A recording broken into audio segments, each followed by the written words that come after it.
Bem-vindos a mais um episódio do Medicina Sem Edição. Eu sou Rodrigo Gonçalves, cardiologista, e é um prazer estar aqui com vocês. Hoje estou sem minha companheira de bancada, que é a Desirê. Ela está em casa, está lá com o Gabriel. Um beijo dele, deve estar nos assistindo. Espero você de volta aqui o mais rápido possível.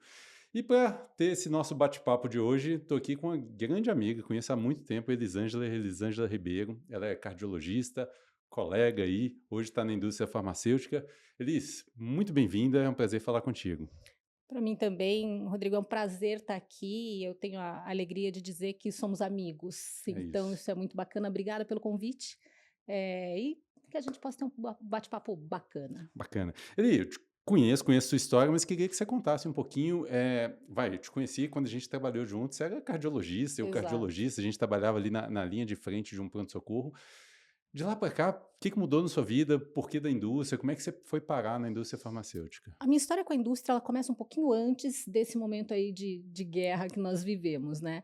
Eh, eu eu fui para a indústria já tardiamente, né, comparado aí ao início de carreira de outros gerentes médicos, mas eu era uma cardiologista que atuava num grande hospital de São Paulo, eu era speaker de alguns mini meetings, Tier 35, né, Você algo falava de assim. quê em Eu carro? falava de dislipidemia, falava de Deslipidemia. coronariopatia, Legal. cardiologia, Geral. né, geral.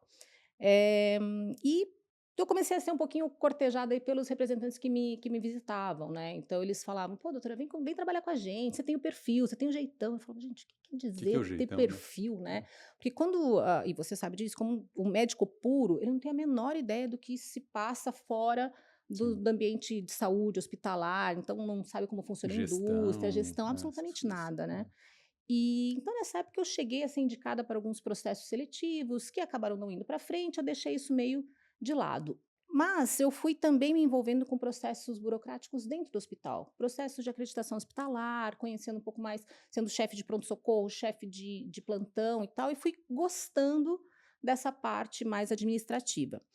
Até que, chegamos no momento onde a gente se conheceu, nós trabalhamos num grande hospital que tinha um movimento imenso, Uhum. imenso, foi um tempo sofrido para nós, Sim. mas de um imenso aprendizado, né.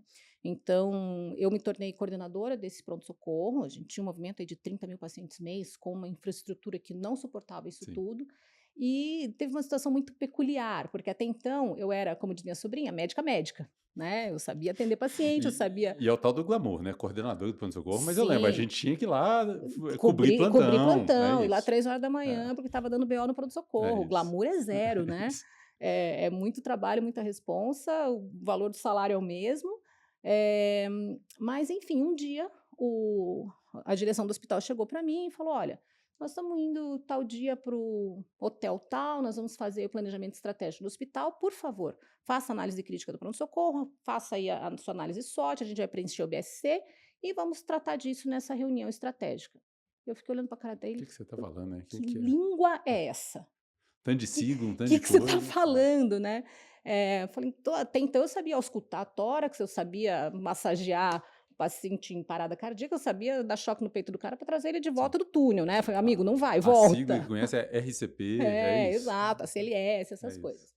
Me ajudaram, eu recebi bastante ajuda, saiu de alguma forma, mas aí foi um grande divisor de águas para mim. Eu falei: "Gente, eu preciso aprender isso, eu preciso entender o que que é isso", e eu fui fazer MBA. Então eu Tá. fui fazer MBA de gestão de clínicas e hospitais na GV, e que para mim foi um grande curso de línguas, eu passei a entender esse meio e eu me identifiquei com ele e fui gostando. Quando eu saí desse pronto-socorro, eu fui trabalhar como avaliadora de acreditação hospitalar em uma das acreditadoras nacionais, e que foi muito bacana. Também um imenso aprendizado, porque eu fui, literalmente a Iapoca ao Chuí, Conheceu sabe. tanto de Conheci hospital, hospitais, assim, você saindo da realidade do centro de São Paulo, e não falo cidade, eu falo do centro de São Paulo, periferia de São Paulo, você já vê coisas sim, inimagináveis, sim. inimagináveis, assim. E aí você pegava o quê? Muito hospital de médio porte, eu Médio, imagino, pequeno, grande, privado a maioria, mas alguns privado, públicos também, né? públicos Público também. também. Eh, e o processo de acreditação, eu acredito na acreditação como ferramenta de melhoria, melhoria contínua, e foi onde eu tive a oportunidade de ver, exatamente esse aprendizado na prática, e teve uma história peculiar que traduz o que o médico não sabe, né, eu estive no hospital, no centro-oeste, e eu conheci, era meu amigo o diretor clínico, E ele veio conversar comigo por ter intimidade, eu falei: "Liz, o pessoal da acreditação vem aqui falar: "Ai, alta gestão, vocês têm que pensar alta gestão, tem que fazer tal coisa". Quem é alta gestão? Alta gestão é você, meu amigo. O hospital é meu, quem é alta gestão, né? É, então, para mostrar como o Sim. médico puro não sabe. Isso é interessante, porque você conheceu teve essa vivência país afora. No curso de medicina, a gente aprende nada de Nada, gestão. nada. Hoje em dia tem alguns cursos lá no Einstein, tem algumas cadeiras, mas é raro, você normalmente não aprende. E você vê, país afora, são médicos que são diretores, Uhum. gestores, e é muito empírico, muito no É muito tenta, né? orgânico, porque você mostra algum tipo de liderança e você é proativo e vão te dando essa função, porque tem gente que não quer, tem Sim, gente e tá tudo sim, certo, eu só quero atender paciente aqui, eu não quero resolver o BO. E aí, às vezes, a gente tem um certo tropismo pelo BO, né. sim, E o perfil de emergencista é esse, você sim. quer Gosta de resolver, resolver você gosta pepino. de resolver É. pepino. Então, realmente, a gente não é preparado para isso e não sei se a maioria dos gestores, mas os hospitais, como Brasil afora, como você disse, eles acabam sendo alçados a essa posição meio sem querer, É meio isso. sem Ele é um saber. bom Ele médico, é vira um diretor. exato, e isso pode não dar certo, Sim, às vezes, sim. né. Então, muita gente pode se frustrar, muita gente se descobre Muito hospital nessa quebra. muito hospital quebra, exatamente, porque o médico não é preparado para Sim. isso. E aí, você estava nessa Na acreditação, isso. acreditadora? A acreditadora é. E aí você foi Eu procurada, fiquei você por um procurou? ano Tá, nessa empresa, eu fiz 55 avaliações em um ano, então eu tinha caramba. vida meio de comissária de É, bordo, assim, né, recebia o ano tem 52 semanas, era exato, foi essa é a mais de uma por conta, semana. essa é a conta. Ah, Eu recebia escala na sexta para viajar na segunda, na terça. tá, É um aprendizado tremendo, tremendo, porque, de modo geral, não isso não é uma regra, mas muitas vezes o médico é o líder da equipe. Depende do tá. tamanho do hospital, a equipe vai ter 2, 3, 4 ou 5 Avaliadores. avaliadores. Se você tem fisioterapeuta, você tem enfermeira, você tem diversas especialidades e o líder da equipe acaba suprindo aquela especialidade que você não tem. Então, por exemplo, eu já fui avaliar engenharia clínica, eu fui avaliar Tá, gerador, eu tive a oportunidade de conhecer o gerador de um imenso hospital cardiológico, que foi um grande aprendizado. Então, você precisa ir atrás do conhecimento técnico para poder avaliar. sim. Então, é um grande, imenso aprendizado. Você acaba tendo que conhecer a fundo o hospital E é muito bacana. da É mu limpeza ao atendimento final na Exatamente, UTI. exatamente, do Legal, mop que o pessoal da limpeza usa, da legal. plaquinha, do fluxo, de tudo. E eu imagino que isso deve ter sido bom para você para criar o senso de processo, né, porque a acreditação tem Exato, muito isso, né. exato, exato. Porque o médico não sabe o que é processo. A gente Hum, trabalha de forma muito orgânica, né? Você vai fazendo as coisas, mas você não tem uma ideia de começo, meio e fim. sim, E a acreditação exatamente mostra os processos, então foi muito bacana estruturar isso. Ao final desse ano, eu tive a oportunidade de ir para a indústria. Foi quando novamente a indústria voltou até mim, através de uma amiga que, e nessa época ali, desculpa, imagina, 52 acreditações, eu imagino que você não estava atendendo mais. Ou não, eu ainda tinha parado, eu tinha fazia parado? plantão um final de semana só. Tá, E tá, eu tinha um pouco ainda de consultório, mas era só uma sexta-feira, tá, porque as avaliações geralmente eram no começo da semana, então eu fazia consultório na sexta e plantão de final de tá. semana. E Eu nem tinha mais ainda contato com o residente, então nesse não, an ou com o não, residente, desculpa, com o representante não, nesse não, ano, não não tinha mais. tempo, né, Muito pouco, porque fazia muito fim de pouco semana, consultório, né? Então já não tinha tanto mais. mas te Mas resgataram, me resgataram, tá, porque eu tenho uma grande amiga que é minha amiga até hoje. Lá atrás, ela é ginecologista de formação, nós trabalhávamos juntas no hospital. tá, Então, e naquela época ela já estava também aí namorando a indústria, ela foi antes. E quando ela precisou de ajuda na empresa dela, onde ela estava trabalhando, que era uma empresa pequena, ela me chamou, ela era a única médica na empresa. tá, Então eu fui trabalhar como uma consultora, eu trabalhava meio período e aí eu ajeitei um pouco a minha vida assistencial, eu continuei fazendo ambulatório e pronto-socorro e consultório também. Part-time, pela manhã eu ia para a indústria, parte da tarde e final de semana eu trabalhava na entendi. assistência. E Uhum. eu fiquei assim durante 6 meses, meu contrato era de 6 meses. Ao final desse contrato, as coisas foram muito casadas assim, eu tive a oportunidade de aplicar para um processo pelo LinkedIn mesmo. Então, no meu caso, não foi ninguém que me indicou, mas eu apliquei para uma Big Pharma e que foi a minha primeira, então, empresa onde eu fui efetivamente contratada como gerente médica. Eu era gerente de produtos maduros nessa empresa, Tá. e eu ainda levei a carreira assistencial até o final do ano, isso era julho, eu levei até dezembro, mas aí não deu mais para mim. Você sabe, você é Sim, cardiologista, o paciente, o nosso paciente, ele quer falar com a gente hoje, ele sim. quer agora, eu tinha uma paciente que Ah, ia ele para interna, ele tem dor no peito, exato, é isso. exato.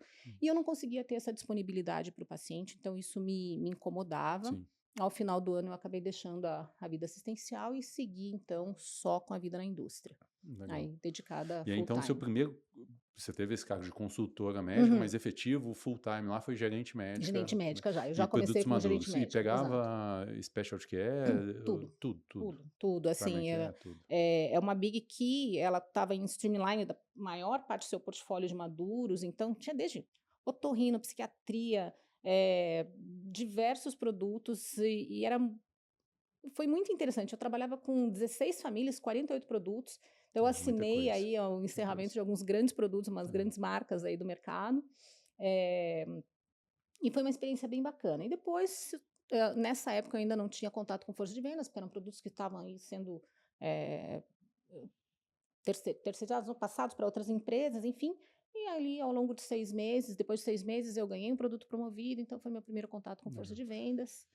E E nesse inicinho aí, tudo bem, você já tinha lá um MBA em gestão, você já tinha uma experiência em acreditação, com muita uhum, uhum, gestão, você passou 6 meses como consultora, então uhum. assim, eu imagino que você foi fazendo uma rampagem nisso, mas primeira vez lá, sou gerente médico, agora a responsabilidade é minha. Te ajudaram, foi difícil, Foi como é difícil, que é? foi muito difícil. Os colegas foram gente Foi boa, muito não? difícil. Como O é que pessoal era bacana, mas eu não posso dizer que foi fácil, é, né? né, porque é um novo aprendizado. E eu posso dizer que eu fui até um pouco soberba nesse momento, porque eu já tinha 40 anos de idade. E eu lembro que eu conversei com o meu gestor e ele falou assim: "Não, mas você é júnior". Eu falei assim: "Espera eu sou júnior na indústria, mas Eu sou já médico eu há um sou tempão, sou cardiologista, eu sou já fui coordenador de vivida". É pronto-socorro, outro é outro mundo, é mundo. outro, como diz uma amiga minha, é outro bicho, Ah, né. imagino. E são aprendizados que você não tem na vida assistencial. Eu não tive carreira acadêmica, tá, eu até comecei, eu comecei eletrofisiologia, mas não era meu caminho, então eu deixei a vida acadêmica. Quem, trabalha, quem teve carreira acadêmica e a carreira na indústria, acha que há similaridades em termos de agressividade, de competitividade mesmo. Alguns dizem que o mundo acadêmico é pior, outros dizem que o mundo corporativo é pior. Mas quem é médico como eu era, você faz ali a sua vida, você tem o seu ambulatório, você não tem grandes, vou chamar de ameaças ou Sim, grandes competidores ali, competidores, né? um Então a gente é colega, por mais que colega. até existe essa história do Uhum. colega tentar roubar paciente, mas não existe aquele Hum. competição igual é O que no eu mundo acho, corporativo. achismo meu, que isso pode acontecer mais nas áreas cirúrgicas, Tá, né, que tem equipes, que tem pacientes, sei lá, cirurgião plástico, cirurgião qualquer outra especialidade sim, acaba indo. Mas a gente clínico, eu não não via, tem pelo menos muito isso, eu né. não tive essa Mas não tem mesmo experiência não. de ter tido problema, nada, de passar perna, nada, nada. Mas o mundo corporativo, ele pode ser bastante cruel, e você tem que estar preparado, você tem que ter respaldo para isso, né. Então hoje, ah, aonde eu trabalho hoje, nós temos trazido alguns profissionais da bancada, alguns profissionais da academia, eu tenho um olhar muito cuidadoso com essas pessoas que chegam, porque você precisa ser preparado, Sim, porque você não sabe como trabalhar. Você não sabe como se relacionar, por exemplo, com eu acho que o principal cliente interno é o marketing, você não sabe como conversar com a força de vendas, você não sabe, você vai de uma forma meio orgânica, assim, também. Então, para mim, não foi uma vida fácil, mas foi de um tremendo aprendizado, porque a gente aprende mais pela dor do que pelo sim, amor, né. sim. Então foi um aprendizado tremendo nessa época. Eu fiquei 2 anos na minha primeira empresa, foi um período, conturbado no seguinte sentido: a gente sabe que a indústria é muito dinâmica. Então eu fiquei 2 anos nessa empresa, eu mudei de líder e mudei de produto 4 vezes. Então eu não Bastante, né. comecei e terminei nenhum projeto nessa Sim, época, porque era você ia atendendo a demanda da empresa, agora precisa aqui, agora precisa lá, agora você faz bem isso, vai aqui, né. Então foi, acho que talvez o maior aprendizado dessa época foi exatamente a gestão da mudança. tá. E eu lembro que a primeira vez que eu mudei de produto, eu sofri. eu Tô sofri, acostumado com o eu outro, tô já acostumada conheço com o tudo, já outro, e eu tinha fiz. É, feito um projetinho ali que estava tão lindo, agora eu tenho que entregar esse projeto de mão dada, sim, de mão beijada para o colega. E eu sofri muito, e o meu gestor na ocasião não entendeu por que que eu estava sofrendo tanto, mas também não porque veio perguntar por quê. é isso. E, né, agora hoje também já tenho uma estrada, ok, agora é para cá, beleza, então vamos para lá, e acho que Entrega e isso, vamos em frente, né. exato, acho que isso é um grande aprendizado para quem estiver aí querendo começar na indústria, as coisas mudam e cabe a você se adaptar o mais rápido Sim. possível. E esse ponto é importante, porque às vezes você falou, mudei de área, tive, sei lá, um job rotation, a indústria Uhum. precisa de mim em uma outra área que eu tenho expertise boa, mas às vezes acontece, né? Eu tô lançando um produto, a Anvisa segurou, não consegui lançar, sei lá o que aconteceu, caiu a verba, tem que Exato. mudar tudo, né? Eu Exato, fiz um exato. projeto lindo para o ano que vem, não tem verba, Exato, não tem caiu. verba mais. E eu sempre brinco que é banco imobiliário. A indústria é banco imobiliário. Você joga os dados, você ganhou uma herança, R$ 500.000, mas você tem 2 meses para Ah, resolver. Daqui, sai correndo, faz tudo.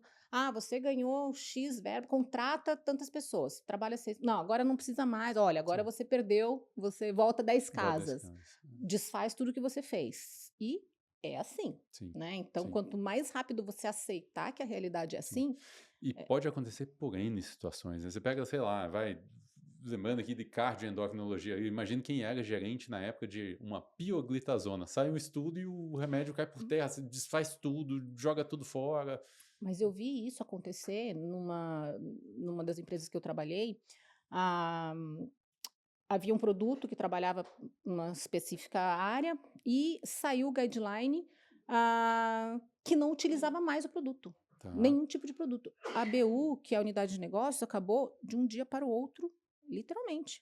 Hoje tem, amanhã não tem mais, desfaz manda todo todo mundo mundo. embora.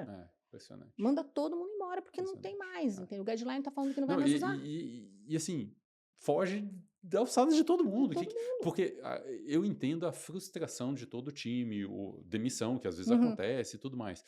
Mas o que que a indústria vai fazer também? Não tem mais o Não produto, tem eu não mais o tenho nem o que produto. divulgar, não tenho o que vender. E isso é algo que na vida médica a gente não está acostumado, na Sim, vida sim, assistencial você não está sim, acostumado com sim, isso, sim. né. Não, aí você deve ter passado por isso, eu também. Algumas vezes, alguns produtos que eu queria, eu falei, cara, por que que descontinuaram isso? Que era um produto tão nichado, tinha 4 pacientes que usavam, é isso, não Para o cabe, negócio não vale a pena, não cabe. E né. você fica naquela frustração. E aí, você entrou lá então como gerente médico, desde então você vem, é óbvio, cada vez mais sênior, mudando de Uhum. empresa, mas o seu trabalho hoje é fazer esse relacionamento da indústria com o médico, fazer a parte científica. Como é que você vê isso? Você que já foi médica, já recebeu a indústria, agora você vai lá falar como transmitir essa mensagem, como passar corretamente, como fazer o médico usar seu produto, mas também sem ser agressivo, seguindo a Uhum. ética, compliance, essa história toda. Eu acho que isso é um grande talento do gerente médico.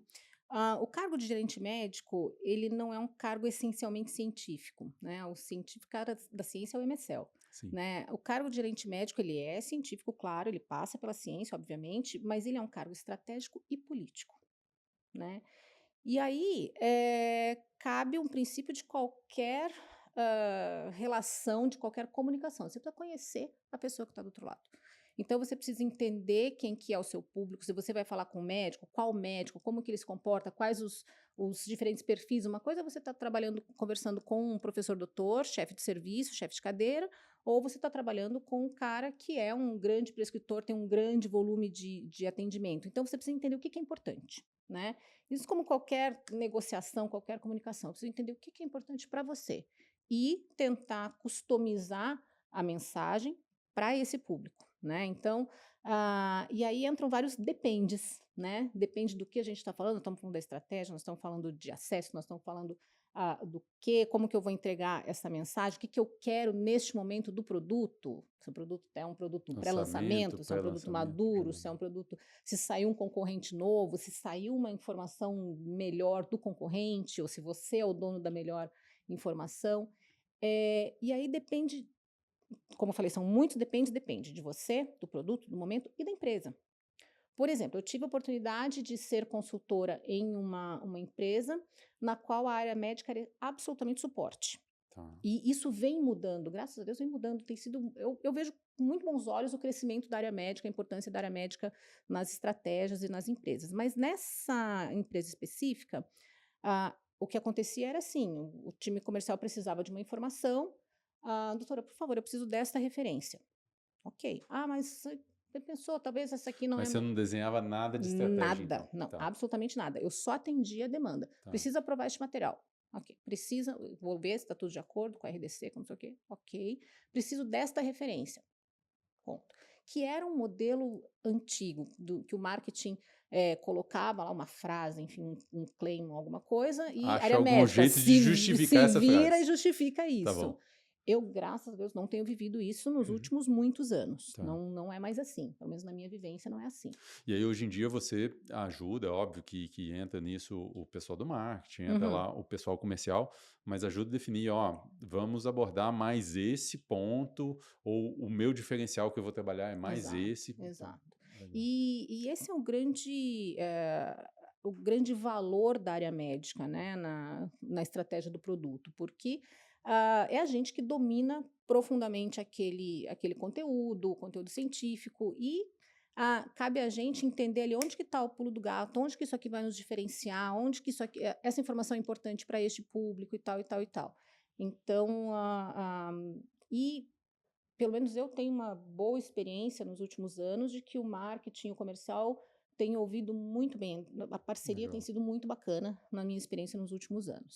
E eu acho, ele, vai, nós dois temos um viés nessa história, a gente é médico, mas você viveu lá, você recebeu a visita, você Uhum, sabe o e por mais que tenha alguns anos que você não faça consultório, você sabe a dor que, poxa, isso aqui, quando fala pra mim desse uhum, jeito, isso uhum, chama minha atenção. Se você vier aqui falar só, sei lá, chutando, uhum. só de preço, só de não sei o É, que, é. não me atrai. Agora você vai falar de benefício, redução de mortalidade, opa, esse impacto Uhum. me interessa, né? E acho que isso é tão crítico, Rodrigo, que eu acho que a vivência da prática médica faz total diferença.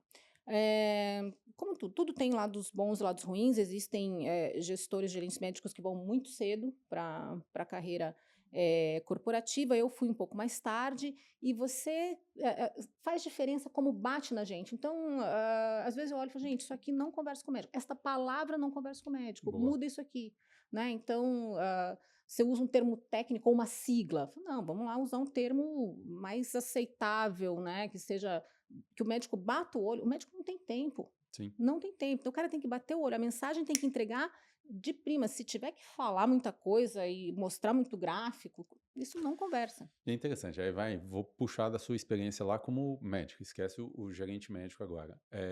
De vez em quando eu vejo algumas estratégias de algumas indústrias e que para mim me parecem meio estranhas, de querer que o médico lá no consultório entregue um cartãozinho para o paciente, faça não sei o que, faça um cadastro. E aí eu lembro, na época que eu atendia lá muito, Uhum, eu falei, gente, eu vou prescrever, sei lá, esse hipoglicemia antioral, eu não tenho tempo, a receita dele tem 10 remédios. Eu não posso dar, ó, esse cartãozinho com esse QR Code, você vai fazer o cadastro para o antipertensivo, esse outro para a uhum. estatina, esse outro para hipoglicemiante, vai ligar nesse número.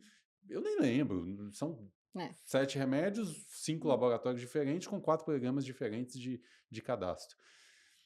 Me a a mim é meio estranho isso, não sei se você tem essa visão de tentar segurar, falar: "Gente, calma, dá uma diminuída", porque o médico não trabalha para a indústria, ele É. trabalha para o paciente ali. Trabalha para o paciente. O que eu acho que a indústria precisa entender e tem buscado cada vez mais isso é como que a gente pode facilitar a vida do médico, né? É isso aí. Porque às vezes o programa de suporte ao paciente parece ser excelente, mas aí é complexo, tem que ligar, tem que.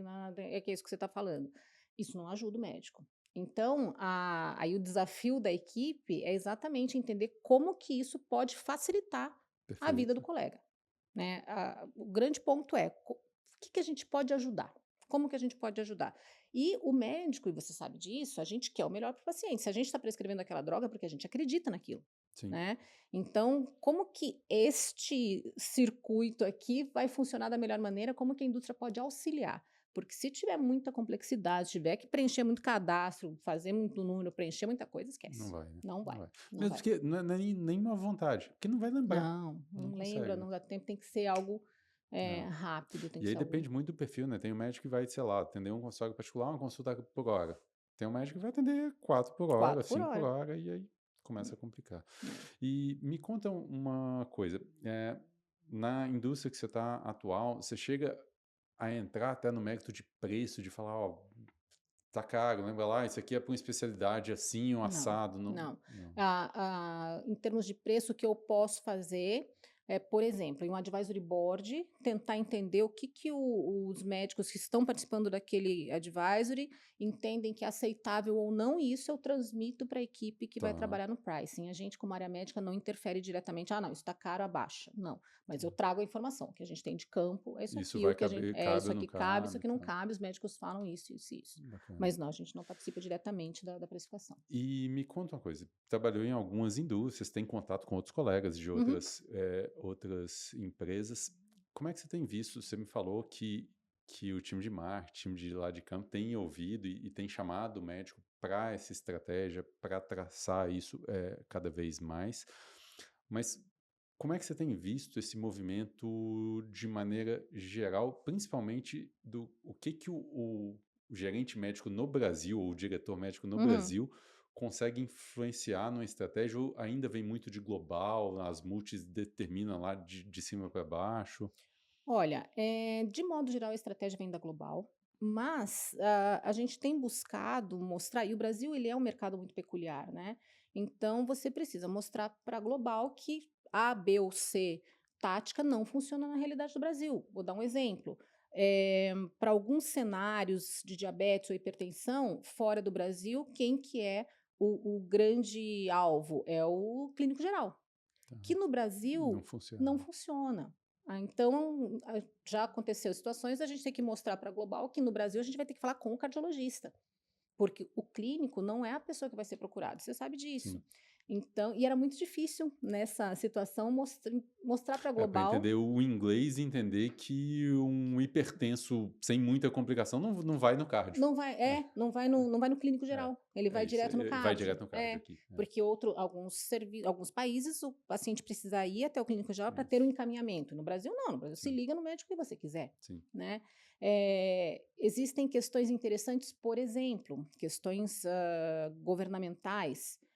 Como é que você explica para alguém do exterior que você tem um contrato assinado com o governo não vai honrar? Ah, esse mês tem dinheiro, compra, mês que vem não tem dinheiro, não compra. Não cabe na E é com cabeça o deles. governo, É né, com o um governo, gigante, é com o contrato tá lá governo, bonitinho, exato. é isso. E aí isso entra no forecast, isso entra em uma série Sim, de, controles que você tem que ter, e é muito difícil explicar para eles que no Brasil é assim que funciona. sim, Ou o contrário, que no Brasil, que o Brasil é um mercado de extremo potencial e que não é todo mundo corrupto. sim. Então já ouvi isso, não, no Brasil não dá para trabalhar no mercado público porque, Tem que ter corrupção e o compliance não aceita. porque é tudo corrupto. Mas, também já tive a oportunidade de ver um grande, executivo da empresa que esteve no Brasil, morou durante alguns anos no Brasil, e falou: "Não, não é bem assim. O Brasil tem potencial sim", ele foi ouvido e a estratégia foi implementada Mandada. aqui.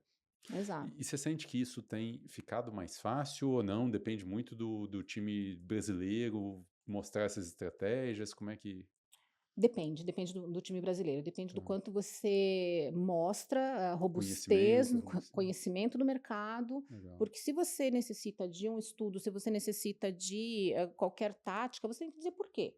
"Ah, por que que você quer fazer isso?". "Ah, porque sim, porque eu acho que é importante, porque o paciente que está tratando há 5 anos". Não, precisa ser um pouco mais robusto. Por que que é importante? Por causa disso, porque esse paciente aqui tem X% que aqui vai ter uma melhora tal. Você tem que ter um racional para isso, então depende bastante do time local sim. Não é uma coisa Não tão vai vir de mãos fácil. beijadas, né. Não, Tá, nada vem sim, de mão beijada. sim.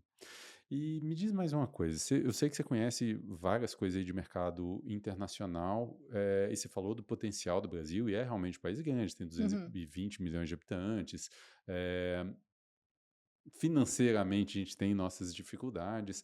Como é que você vê o Brasil no cenário mundial aí, principalmente no mundo farma? Como é que você uhum. vê o nosso profissional, nosso gerente médico de produto? Como é que você vê a gente colocado aí? Eu vejo de uma forma muito positiva.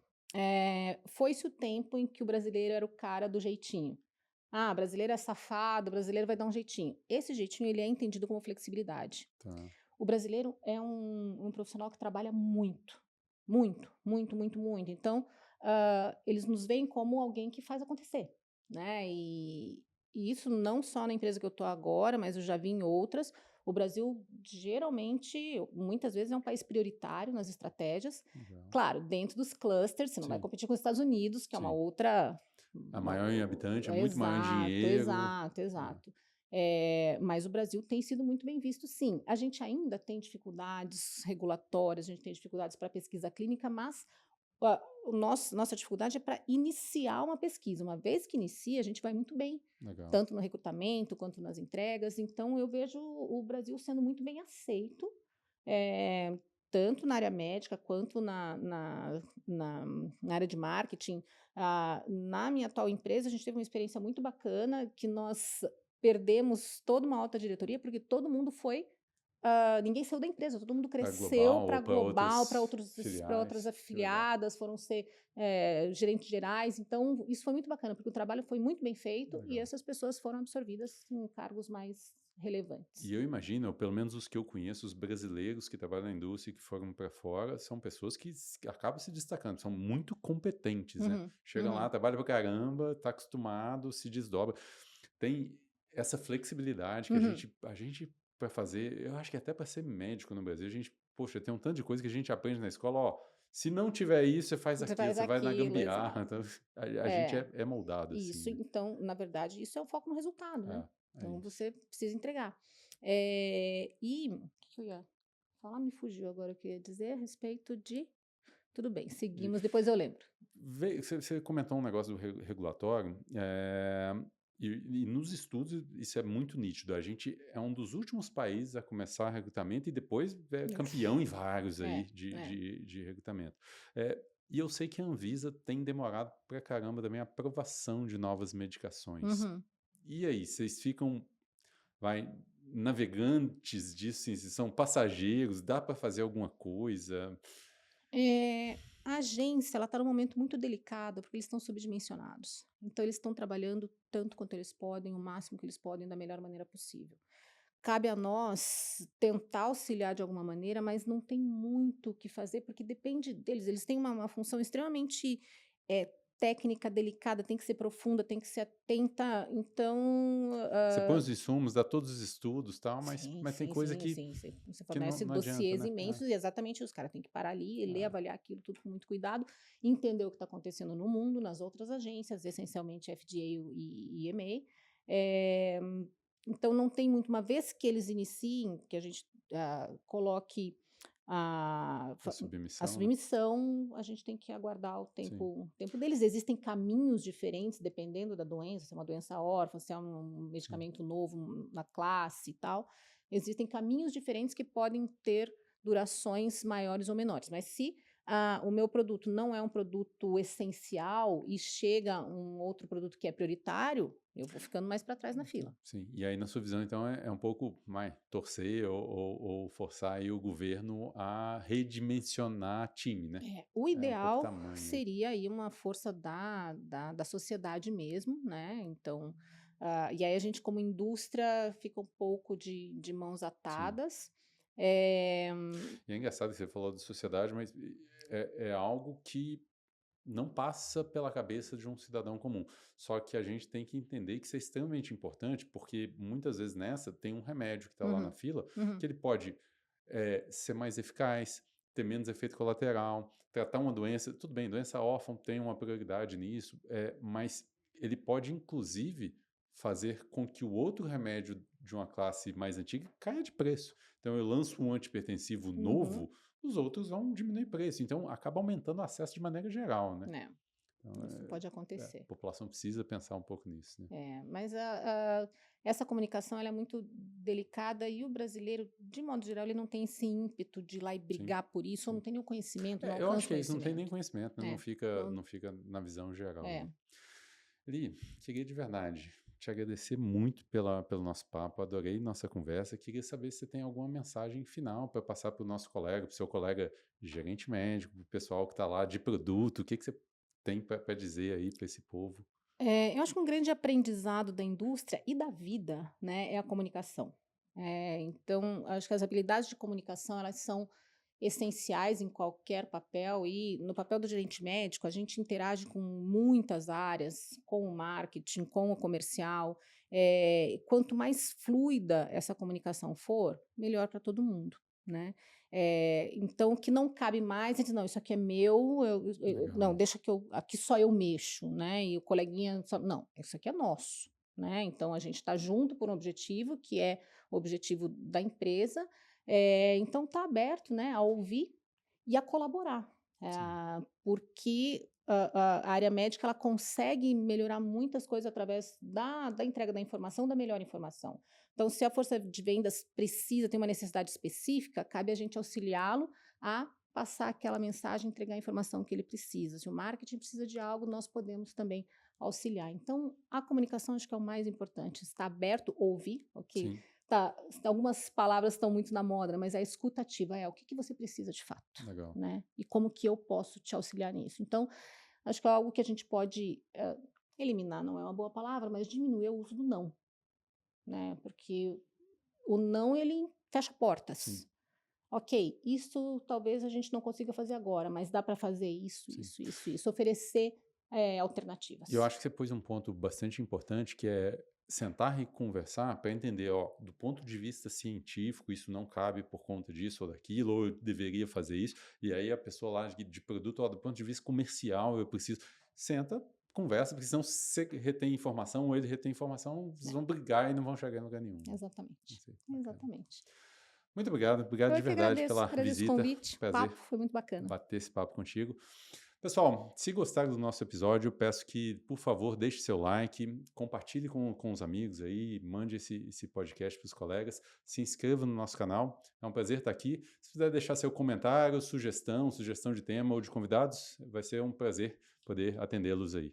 Obrigado, obrigado por ter chegado até aqui com a gente. Um abraço.